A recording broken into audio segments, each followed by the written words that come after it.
I'm sure you've heard of the Ronald McDonald House charity. They provide housing for the families of sick kids when they're in the hospital. Seems pretty innocent, right? Well, there's another side to the charity. There's another type of Ronald McDonald House. One that not many people know about. There's one in most big cities. You won't find it by looking for it. It doesn't even have an address. It doesn't have a sign above the door. It doesn't even have windows. No, the only way you'll see it is if you're taken there. That's how I found it. I've never met my real parents. I've been in and out of foster families and group homes ever since I was a kid. I'm 15 now, and I'm what they refer to as a bad kid. Always causing trouble, always getting thrown out and placed with another unsuspecting do-gooder who thinks they can help me. I always prove them wrong. My caseworker sat across the black metal table, looking weary and frazzled. On the table between us, a thick, letter-sized brown envelope. My case file. Well, your reputation has preceded you, she said. Now, you only have two options. Military school, or the Ronald McDonald House, which has miraculously cleared you for acceptance. I didn't have the patience for drill sergeants. And how bad could a halfway house named after a fast food clown possibly be? Ronald McDonald House it was. Dark clouds loomed over me the day I climbed into the back of my caseworker's town car. My few belongings in a backpack and the clothes on my back. That was all I could take. One of those few belongings was a photo album filled with pictures of all the foster families I'd been with. It was something to hold on to. It was nice to remember some of them, even though I'd royally messed it up each time. I've had a few cases who went through the Ronald McDonald House, the caseworker said from the front seat.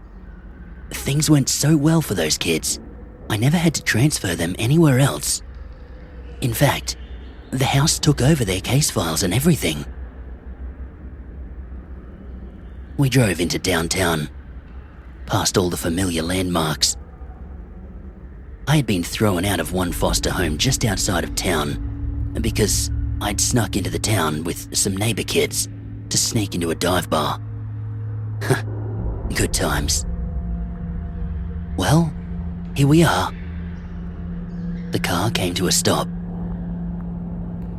I looked out the window.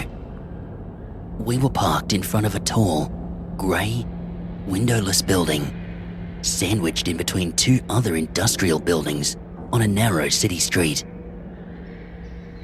I noticed there was an address on the building to my left and one on the right, but nothing on this particular building. Not even a sign. Are you sure? I asked, hesitating as I opened the car door and climbed out of the back seat. I slung my backpack over my shoulder, clinging tightly to the strap, and I followed the caseworker up to the windowless metal doors. She pressed a buzzer, spoke to someone inside, and the doors clicked to unlock.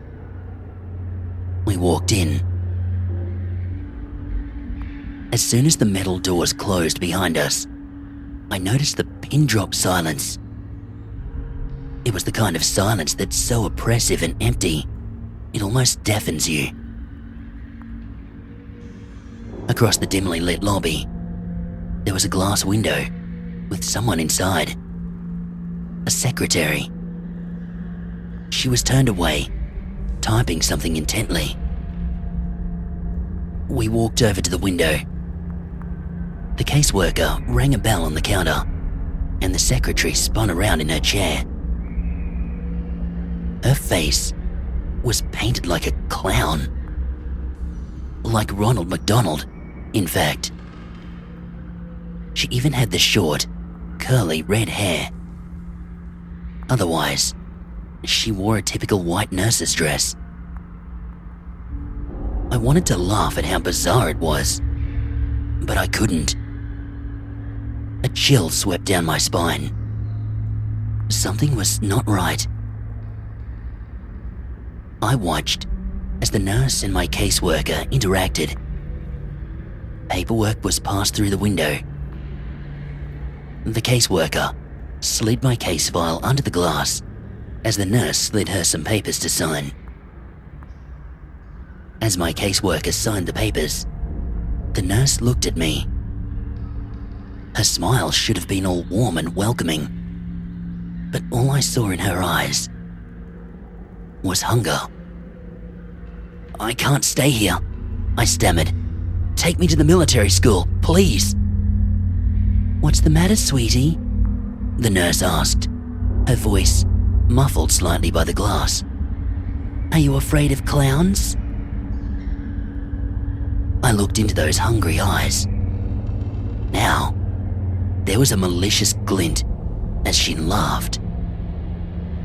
My caseworker laughed too and said, Now, don't overreact. You'd hate the military school. Besides, this will be good for you." "Yes," said the clown nurse. "This will be good for you." Before I could object, I heard a slam behind me. I spun around to see an open door in the far corner of the lobby, to the left of the front desk window. There was no one there, just some light that flooded in. Then, creeping shadows.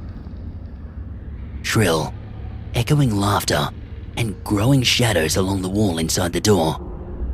"Oh," said the caseworker. "Here comes the welcoming committee." As I stared in horror, clutching the strap of my backpack, my caseworker patted me on the shoulder for the last time. "Don't worry, honey. It'll be different this time. You'll feel right at home here. I promise."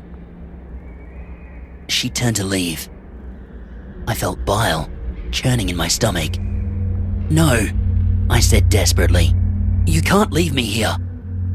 "Oh no, I've got to get going. I never did like clowns." And with that, she left me there.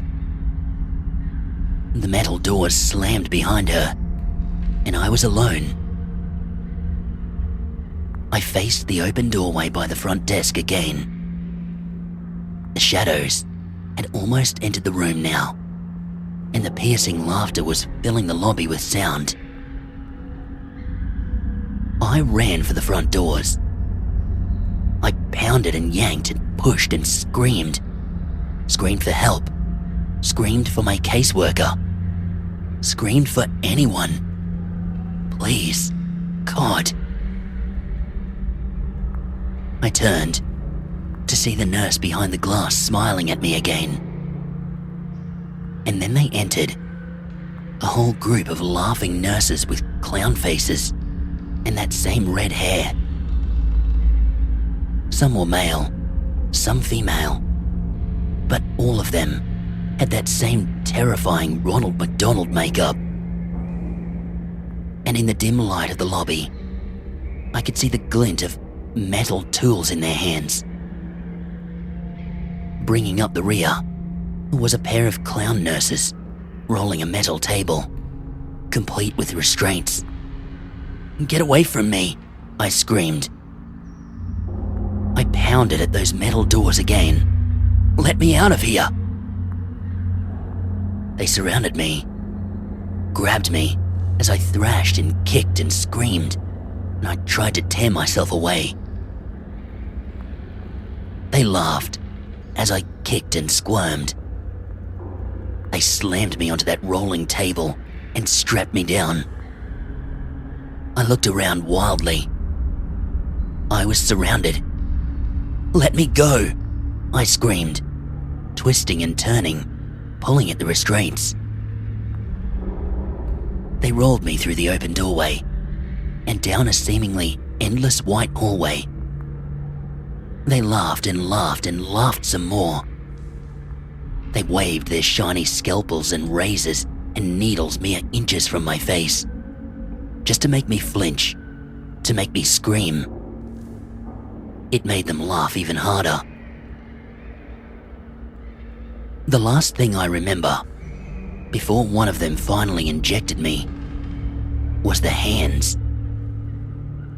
Gloved fingers prodded inside my mouth and pulled at my lips, distorting my screams, forcing an unnatural grin onto my tear-streaked, sweaty face. Hot, rancid breath was in my face, and a whispered, perverted voice spoke the words, "We love to see you smile."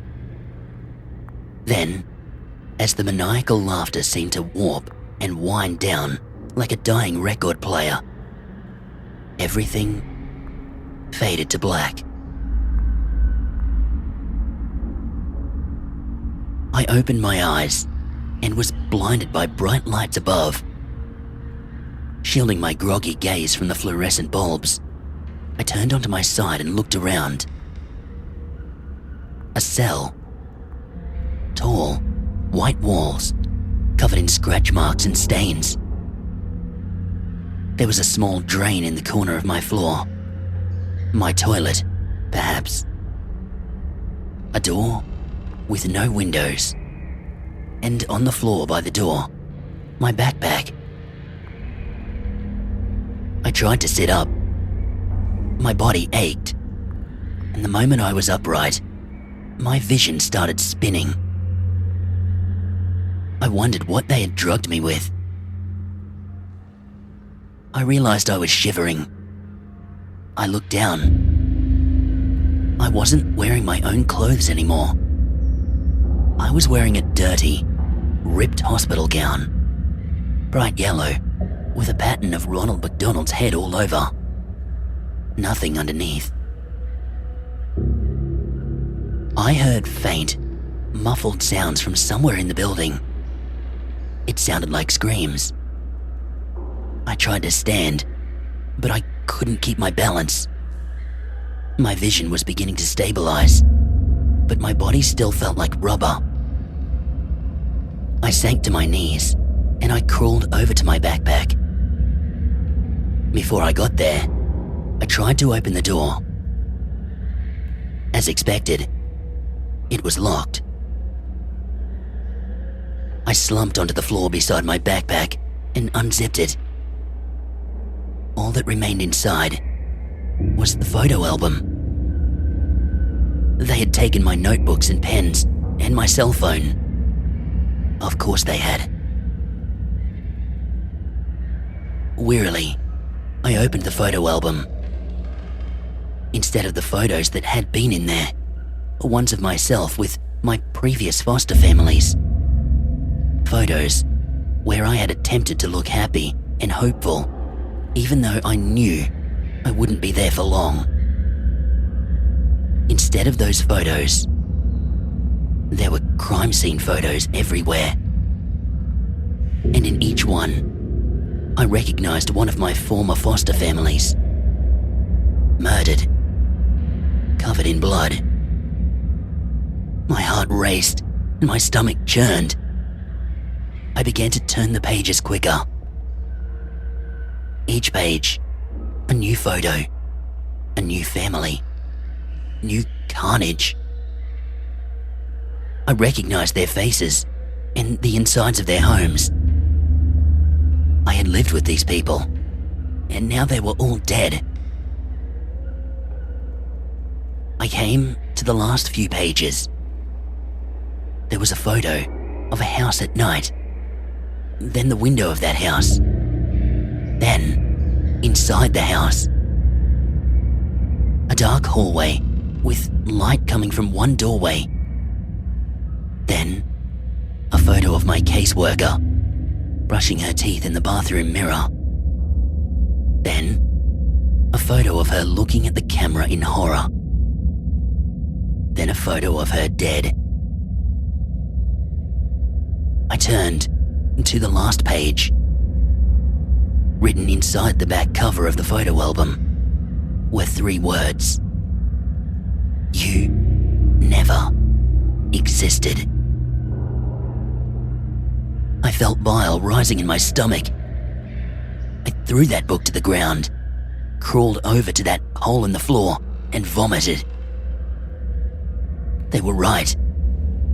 Having killed everyone who ever knew me, it was as though I had never existed. I heard more faint screaming in the distance, and I knew I had to get out. I wiped the vomit off my face with my hospital gown, and I crawled back over to my backpack.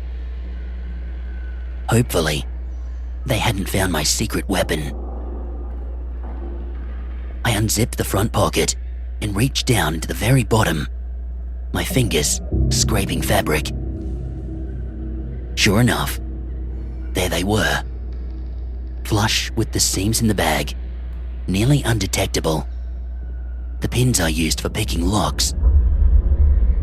I told you, I'm a bad kid. I leaned against the door and I listened. I could hear footsteps approaching, but just as soon as they arrived, they faded again, in the other direction. I knew I had to work fast. I jiggled the handle with one hand and picked the lock with the other. It was surprisingly simple. Holding the handle, I slowly pulled myself to my feet. I could maintain my balance now. I pulled the door open, just a crack. A clown nurse darted past. My heart almost stopped, but his footsteps, they didn't slow or change, and they soon faded. He hadn't noticed me. I poked my head out the door. There were seemingly endless white hallways going in both directions. The distant screams were louder now, coming from all around. Taking a deep breath, I stepped into the hallway and I closed the door behind me. I decided to head to the right. Passing doors identical to the one I had just left behind, I heard screams and sobbing. I stopped for a moment at one door and I heard, unmistakably, the crying of a child inside. I jiggled the handle to see if I could let him out. Locked. I kept moving, looking behind me every few seconds to make sure no nurses had come into the hallway. Then I passed a set of white double doors. I stopped again. The word "Play Place" was written in tall, thin letters across the width of both doors. I heard more screaming coming from within, the screams of multiple people, and laughter. The insane, shrill laughter of those clown nurses. I shuddered. I was afraid to find out what sort of torture was happening inside.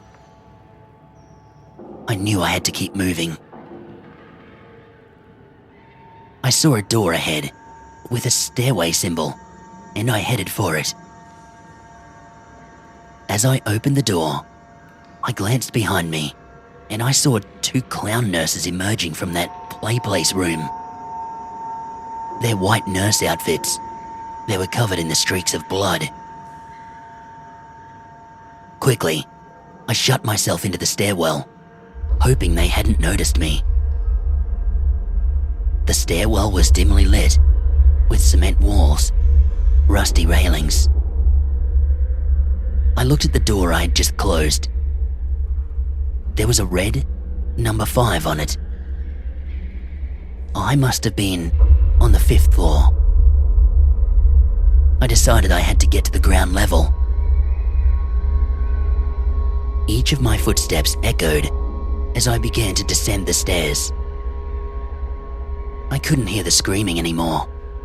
Just a low, deep humming sound, like pipes in the walls. It was a welcome respite. I finally came to the door, numbered 1.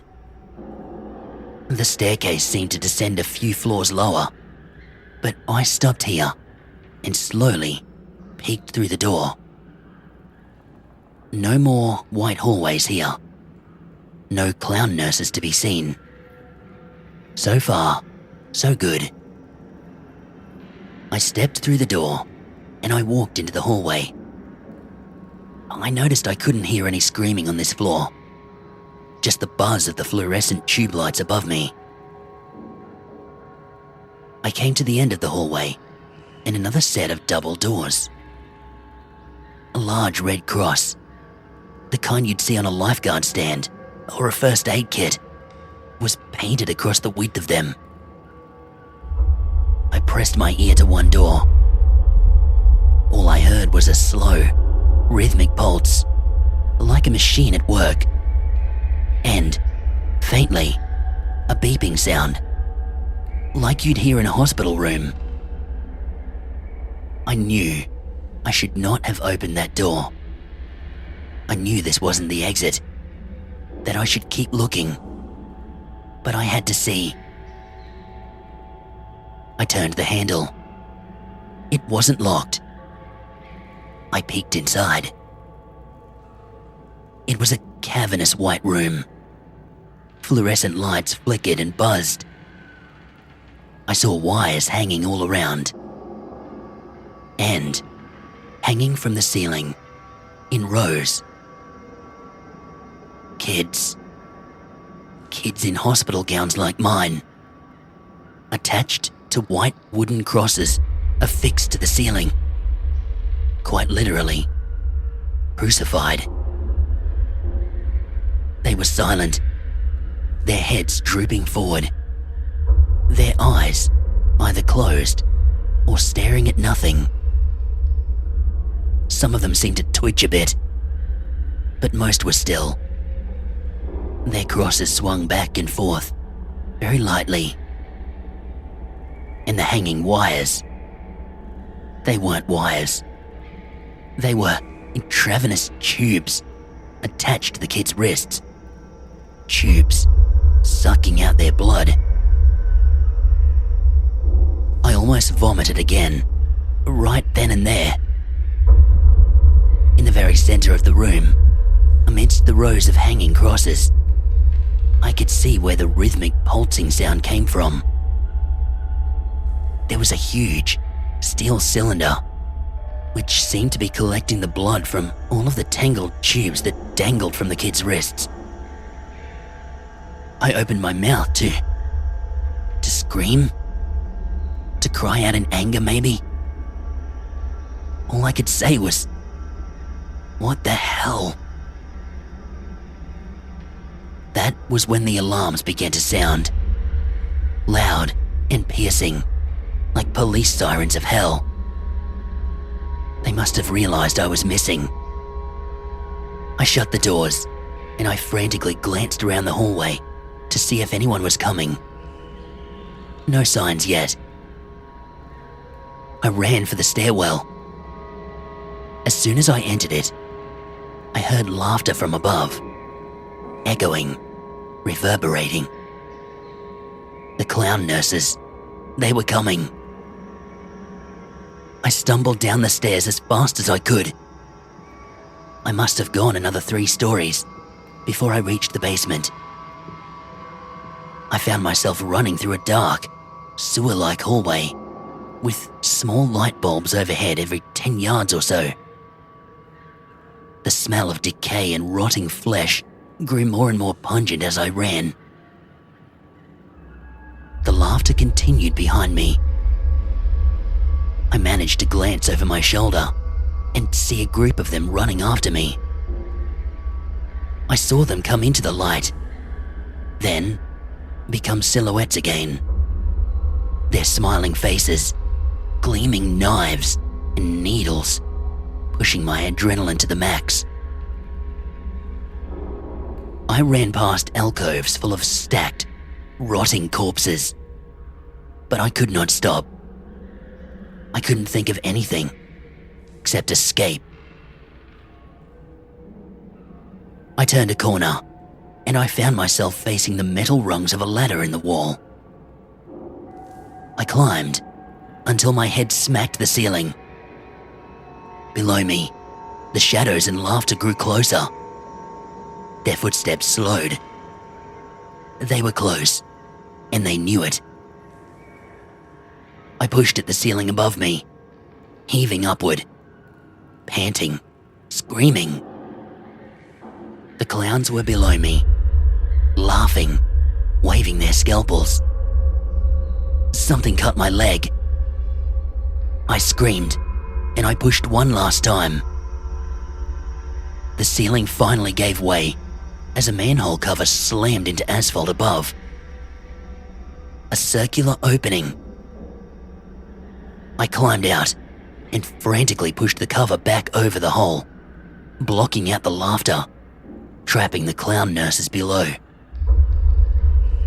I lay there on top of that manhole cover for a few minutes as I caught my breath. Rain fell onto my skin. The turbulent night sky above me was a welcoming sight. I looked around. Abandoned buildings, broken glass, no lights, no cars, no signs of any life at all. A police siren sounded somewhere in the distance. Then, silence. I climbed to my feet. Pain shot through my leg. I looked down and saw the cut on my ankle where a clown nurse had slashed me. Bastards. Limping the best I could, I started to walk. "Hello?" I called out. The only answer was a distant roll of thunder. "Somebody, help me. Please." My foot fell on something soft and mushy. I looked down. A newspaper. I peeled it off the wet asphalt. Most of the ink had faded, but I was able to make out the date. July 13th, 1992. I dropped it, an icy dread filling my stomach. I kept walking. "Can anyone hear me?" I screamed. "Please, anyone, please." My words faded into delirious sobs. I stood still for a moment. The rain had soaked through my thin hospital gown.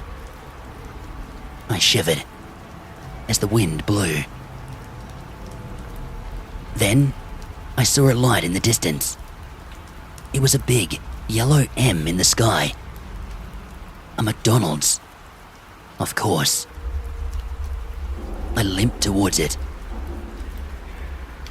When I got to the place, I saw that, apart from the M, the rest of the building was completely dark. I walked cautiously towards the broken windows, and I looked inside. Darkness. I turned and surveyed the play place outdoor playground. 10-foot-tall structures of colored tubes for kids to crawl through. Sitting at one of the benches was a familiar figure. The Ronald McDonald statue. You know, the one where you can sit beside him and it looks like he's got his arm around your shoulders. Every kid has seen it. I shuddered at the sight. The doors were unlocked. I walked in, out of the rain. Silence. Darkness. I noticed that the decor wasn't like the modern McDonald's you see. It was the same as it was in the 80s, with white, plastic booths and red and yellow tiles. The wind seemed to whisper through the broken windows. noticed something on the front counter. A black rectangle. I got closer. A laptop. A nearly new laptop. I let out a soft, delirious laugh, and I knew what I was supposed to do. I took the laptop outside, and I sat there, beside the Ronald statue. I opened it, and I began to type this story. The rain is falling on the keys, but I don't care. There's nothing left to do now, but wait. Because I've been noticing, out of the corner of my eye, Ronald is trying to look over my shoulder. He's laughing now. All I can do is join him.